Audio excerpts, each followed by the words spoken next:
A heads up for drivers that travel on I-70. New road closures are headed your way. While the closures are part of the West Virginia Division of Highways I-70 Bridges project, they'll be happening in Belmont County. News 9's Gage Goulding is joining us live now with more details. Gage. Good evening, Rich and Kate. Thank you. Most recently on Interstate 70, we saw the closure of the Fulton Bridge. That happened just this past Monday, and now more road closures are plaguing this interstate, this time on the other side of the river. The closures will happen overnight on February 10th through the 13th from 11 p.m. to 5 a.m. Drivers traveling in both directions on the highway will be forced off at the Wheeling Island exit in Ohio County and the Marion Street exit in Belmont. The reason?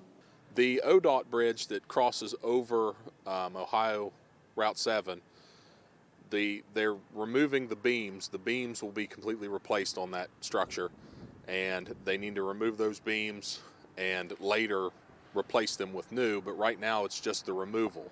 And if you travel throughout the night on State Route 7 in Ohio, well, your commute could also be affected. Crews will close Route 7 intermittently as needed. Due to safety concerns, in case something were to fall, in an abundance of caution, we like to close it anytime we're flying a heavy steel beam over top of traffic. This specific closure is an extension of the West Virginia DOT's I-70 Bridges project, but backed by the Ohio Department of Transportation.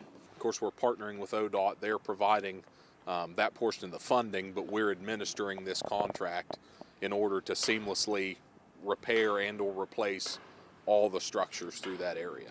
Overnight closures generally mean fewer people are affected, but for those that are, Clark has a few words of advice. My advice would be, like I've said before, stay alert, stay aware, pay attention to your surroundings, both in front of you and behind you. And here's the recommended detour if you are going to be driving through the area. If you're just passing through in either the east or westbound direction, highway officials encourage you to take Interstate 470. However, if you're traveling locally in the westbound direction, you'll be forced off at the Wheeling Island exit, and in the eastbound direction, you'll be forced off to exit at the Marion Street exit. Rich and Kate, these closures will take place overnight only, weather permitting. Reporting live in Wheeling for News 9 at 6, I'm Gage Goulding.